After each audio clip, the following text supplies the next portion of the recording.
Hello everyone, welcome to Rishmi Sharma classes, and this is my another video on the basis of organometallic compounds. Right, in this today we will classify the organometallic compound of sigma bonded. It means you can say sigma bonded or covalent OMC. Sigma bonded or covalent organometallic compound. So firstly we will define it कि what are sigma bonded or covalent OMC.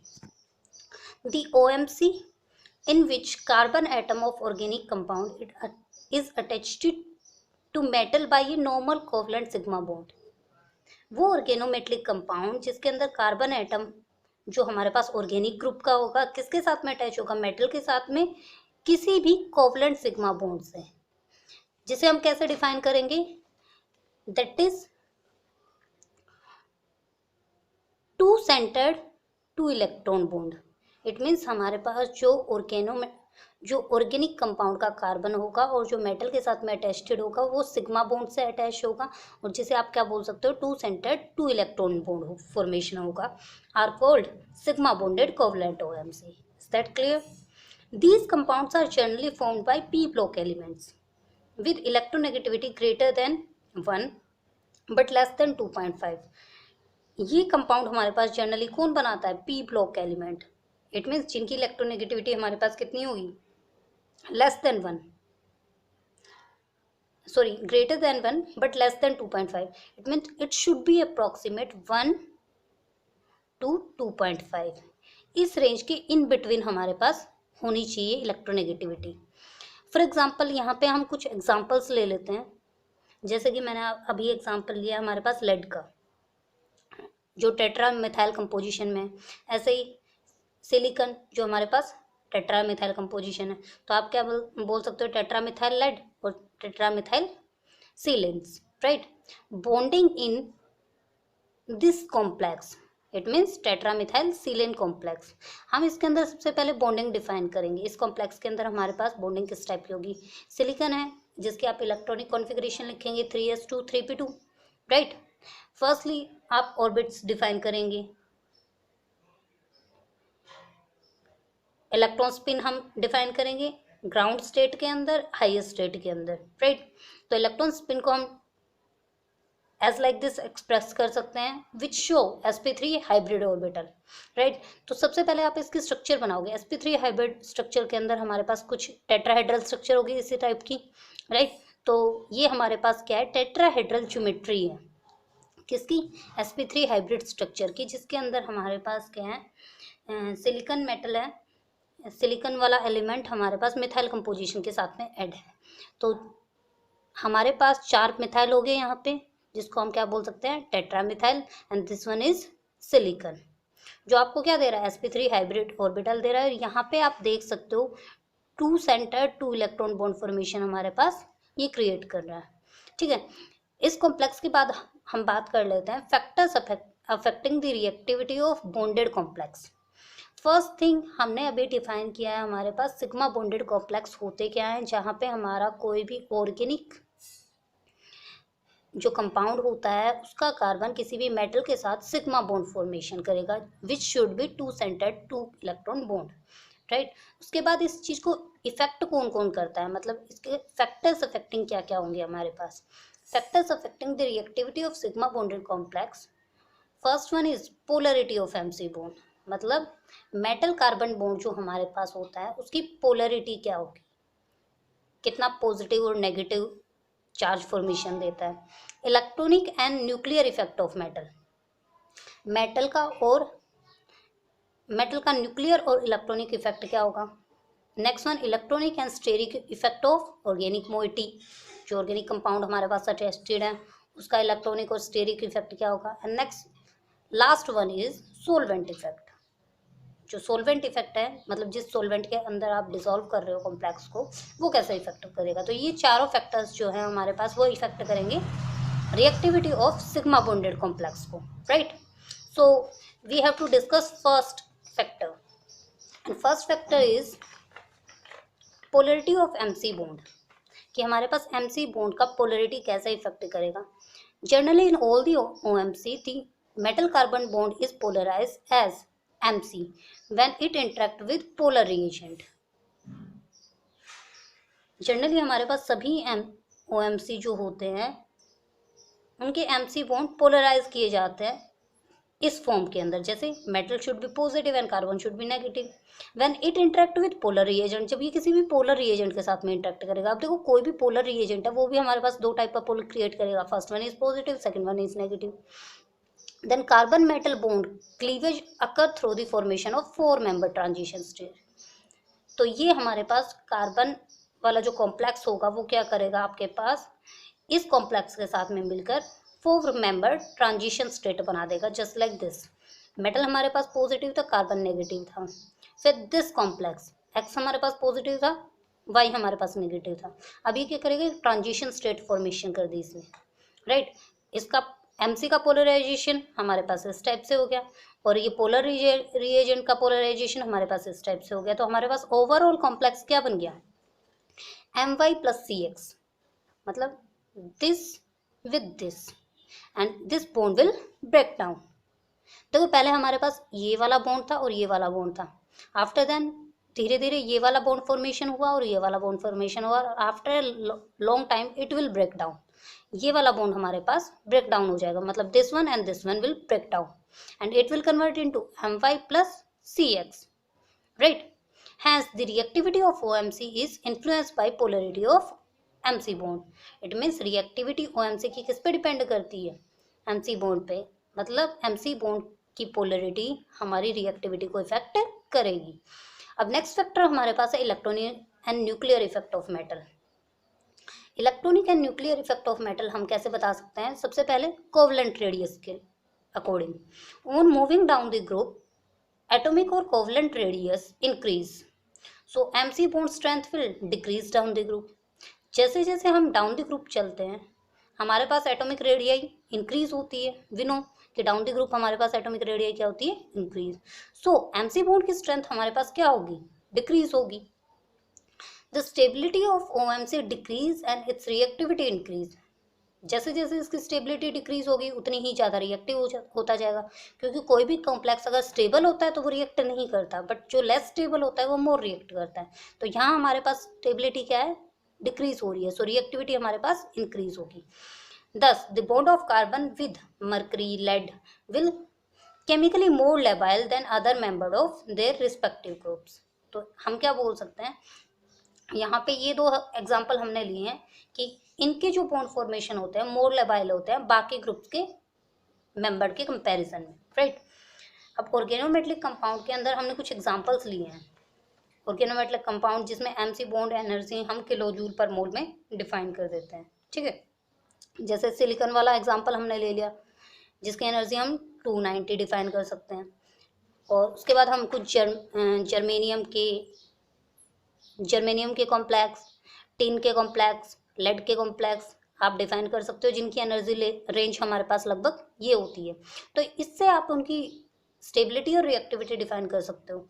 इसकी stability हमारे पास decreasing हो रही है, सो reactivity हमारे पास क्या होगी, increase होगी। मतलब इन सभी कॉम्प्लेक्स की स्टेबिलिटी हमारे पास जनरली डिक्रीज होती है, तो रिएक्टिविटी हमारे पास क्या हो जाएगी, इंक्रीज हो जाएगी। Next one is electronic effect. अब इलेक्ट्रॉनिक इफेक्ट कैसे इफेक्ट डालेगा इसके ऊपर, donation of pi electron by unsaturated group attached to metal is responsible for weak Lewis acidity of OMC। Pi electron का डोनेशन जो अनसेचुरेटेड ग्रुप के अंदर होता है वो किसके लिए रिस्पॉन्सिबल होता है, वहाँ पे हमारे पास metal responsible for weak Lewis acidity of OMC, वो वीक एसिडिटी के लिए रिस्पॉन्सिबल होगा, राइट। क्योंकि देखो हमें पता है जहाँ भी हमारे पास अनसेचुरेटेड बॉन्ड बनेगा वहाँ हमारे पास पाई इलेक्ट्रॉन जरूर प्रेजेंट होंगे, क्योंकि अनसेचुरेशन का मतलब ही पाई बॉन्ड होता है, राइट। तो वो किसके लिए रिस्पॉन्सिबल शो कर सकते हैं हम कि लेविस एसिड फॉर्मेशन जो वीक एसिड होंगे, जिसके लिए मैंने यहाँ पे एग्जांपल लिया है ट्राइविनाइल बोरेन। ट्राइविनाइल बोरेन का आप बॉन्ड शिफ्ट कर सकते हो, right. So it will give you resonance effect type, कि आप किसी मेटल के साथ में इसको अटैच करते हो तो ये रेजोनेंस क्रिएट करता है और हमारे पास कॉम्प्लेक्स कुछ इस टाइप का हो जाएगा। आप चाहें तो स्क्रीनशॉट ले सकते हैं, इससे आपको क्लियर हो जाएगा। In this structure boron atom carries A negative charge. इस स्ट्रक्चर में हमने क्या ऑब्जर्व किया है कि बोरोन एटम क्या कैरी कर रहा है, नेगेटिव चार्ज। देखो यहाँ पे हमारे पास पॉजिटिव चार्ज आता है तो बॉन्ड यहाँ शिफ्ट होने के बाद बोरोन पे कैसा चार्ज आ जाएगा, नेगेटिव, राइट। बॉन्ड यहाँ से हमारे पास यहाँ शिफ्ट हो रहा है तो it will consist negative charge and it will consist positive charge. In this structure boron atom carries negative charge, hence it will not easily accepted the electron, thus the Lewis acidity decrease। क्योंकि negative charge है तो ये easily electron को accept नहीं करेगा और ये हमारे पास एसिडिटी क्या हो जाएगी, डिक्रीज। फिर उसके बाद आता है पाई बैक बॉन्डिंग। पाई बैक बॉन्डिंग आपको कैसे इफेक्ट करेगी, the field n-1d orbital of transition metal can overlap with available anti bonding pi orbital। जो हमारे पास ये वाला ऑर्बिटल होगा ये किसके साथ ओवरलैप करेगा, एंटी बॉन्डिंग के साथ, एंटी बॉन्डिंग पाई ऑर्बिटल के साथ। such type of back bonding tends to disperse the negative charge from the metal and hence electron density between the metal and carbon center। हम क्या बोलेंगे कि इस टाइप की जो बैक बॉन्डिंग होगी उससे हमारा पास क्या होगा, नेगेटिव चार्ज डिस्पर्स हो जाएगा मेटल में से और क्या करेगा, इलेक्ट्रॉन डेंसिटी मेटल और कार्बन सेंटर के बीच में बढ़ जाएगी हमारे पास, ठीक है। तो यहाँ से हमारे पास dispersion of charge electron density को इफेक्ट कर रहा है, मतलब पाई बैक बॉन्डिंग हमारे पास क्या करती है, इस टाइप की back bonding dispersion of negative charge करती है, मतलब one place to another place, right. फिर उसके बाद नेक्स्ट फैक्टर हमारे पास आता है electronic and steric effect of organic moiety. Organic जो हमारे पास मोइटी होती है, मतलब ऑर्गेनिक जो कॉम्प्लेक्स है जिसका हम कार्बन एटम यूज कर रहे हैं, उसका इलेक्ट्रॉनिक और स्टेरिक इफेक्ट क्या होगा हमारे पास, greater s character greater the stability. जितना ज़्यादा एस करेक्टर होगा उतनी ही ज़्यादा स्टेबिलिटी होगी। The unsaturation in organic compound influence the stability of MC bond in OMC. Unsaturation organic compound के अंदर स्टेबिलिटी को इफेक्ट करेगा, मतलब मेटल कार्बन बॉन्ड की ओएमसी के अंदर मेटल कार्बन बॉन्ड की स्ट्रेंथ को इफेक्ट करेगा। जैसे कि मैंने यहाँ पे कुछ एग्जांपल लिए जिसके अंदर मैंने आपको परसेंटेज शो किया है कि हमारे पास एस करेक्टर का जो परसेंटेज होगा वो कितना होगा, और जैसे मैंने अभी बोला हमारे पास जितना ज़्यादा एस करेक्टर होगा उतना ही हमारा कॉम्प्लेक्स क्या होगा, स्टेबल होगा। तो आप यहाँ से देख सकते हो metal alkyl, metal with methyl with R group, कोई भी आप एल्काइल ग्रुप अटैच कर सकते हो तो फॉर्मेशन हमारे पास क्या होगी, sp3, जिसके अंदर परसेंटेज एस करेक्टर हमारे पास कितना है, 25%। 100 में से आप ऑब्जर्व कर सकते हो यहाँ 25% है। ऐसे ही मेटल एल्केनाइल्स, ये एग्जांपल आप ले सकते हो, इसके अंदर sp2 स्ट्रक्चर होगी, एस करेक्टर हमारे पास 33.3%। मेटल एराइल, इसके अंदर हमारे पास sp2 33.3 एंड मेटल एल्केनाइल, इसके अंदर हमारे पास ये एग्जांपल हो गया जिसके अंदर sp फॉर्मेशन होगी। सो 50% of s character is here, so this one is more stable, क्योंकि यहाँ पे s करेक्टर सबसे ज़्यादा है, तो जितना ज़्यादा s करेक्टर होगा उतना ही हमारा कॉम्प्लेक्स क्या होगा, स्टेबल होगा। So the stability of carbon anion increase with increase in s character. Carbon anion की स्टेबिलिटी हमारे पास s करेक्टर के साथ में इंक्रीज होती है। Hence the salt like character in ionic, जैसे कि हमारे पास आयनिक करेक्टर की तरह बिहेव करेगा। Metal acetylide greater than metal alkyl और metal alkyl is less than metal aryl. ये आपको स्टेबिलिटी फैक्टर शो कर रहा है कि कौन कितना ज़्यादा स्टेबल है, क्योंकि आप एग्जांपल के बेसिस पे, इन ऊपर वाले एग्जांपल के बेसिस पे आप डायरेक्टली ऑब्जर्व कर सकते हैं यहाँ से, ठीक है। तो ये करेक्टर शो कर रहा है कि which one is more stable and which one is less stable. अब देखो लास्ट फैक्टर हमारे पास जो है वो आता है सोलवेंट इफेक्ट, कि सोलवेंट कैसे इफेक्ट करेगा हमारे पास, राइट। सिग्मा बॉन्डेड कॉम्प्लेक्स पे सोलवेंट का क्या इफेक्ट होता है, donor solvent reduce the molecular association of metal alkyls and can even change the molecular geometry of monomeric and metal alkyls. Monomeric metal alkyls, हम क्या बोलेंगे कि जो हमारा डोनर सोलवेंट होगा वो रिड्यूस करेगा मोलिकुलर एसोसिएशन को मेटल एल्काइल्स के अंदर से, और इसी तरह से ये हमारे क्या करेगा, मोलिकुलर ज्योमेट्री को भी इफेक्ट करेगा। On coordination with donor solvent molecule, donor solvent molecule के साथ कोऑर्डिनेट होने पे हमारे पास किस टाइप का करेक्टर होगा, यहाँ से एग्जांपल ले सकते हैं। जैसे कि एक लेविस बेस ले लिया, क्योंकि Lewis base will be electron donor, right. The electron density around the metal atom will increase, जिसकी वजह से हमारे पास क्या होगा, मेटल एटम के चारों तरफ हमारे पास इलेक्ट्रॉन डेंसिटी क्या हो जाएगी, इंक्रीज हो जाएगी, क्योंकि ये हमारे पास इलेक्ट्रॉन डोनर की तरह बिहेव कर रहा है। So the effect of such type of coordination is more pronounced in electron deficient metal alkyls with Lewis acid character. इस टाइप का इफेक्ट हम ज़्यादा शो कर पाएंगे और जिससे हम लेविस एसिड करेक्टर को डिफाइन कर सकते हैं। जैसे कि यहाँ पे आप लेविस एसिड के कुछ एग्जांपल ले लो, Br3, AlR3, आर कोई भी अल्काइल ग्रुप अटैच कर सकते हो, try alkyl borane and aluminium try alkyl aluminium and die alkyl zinc, ये सभी एग्जाम्पल आपके पास लेविस एसिड की तरह बिहेव करेंगे। Hence, the coordination with donor solvent leads to low reactivity of these metal alkyl. इनसे हमें क्या पता चल रहा है कि डोनर सोलवेंट जो हमारे पास होता है वो क्या करता है, लो रिएक्टिविटी ऑफ मेटल अल्काइल को प्रोड्यूस करता है, मतलब लो रिएक्टिविटी क्रिएट होगी। फॉर एग्जांपल इन ईथर के अंदर reactivity of AlPH3 will alkynes is reduced because of coordination of aluminium with a lone pair of oxygen of ether. I hope इस example से आपको क्लियरली समझ में आ रहा है कि यहाँ पे मैंने ट्राईफिनाइल एल्यूमिनियम कंपोजिशन दिया है, जिससे हम क्या शो कर सकते हैं कि जो कोऑर्डिनेशन होगा एल्यूमिनियम का ईथर कॉम्प्लेक्स के साथ में, मतलब lone pair of oxygen of ether के साथ में जो कोऑर्डिनेशन होगा वो क्या कर रहा है, हमारे पास रिड्यूस कर रहा है अल्काइन नेचर को, राइट। देखो यहाँ से जैसे मैंने आपको एक टेबल ऑब्जर्वेशन बना रखा है, यहाँ से आप ऑब्जर्व कर सकते हो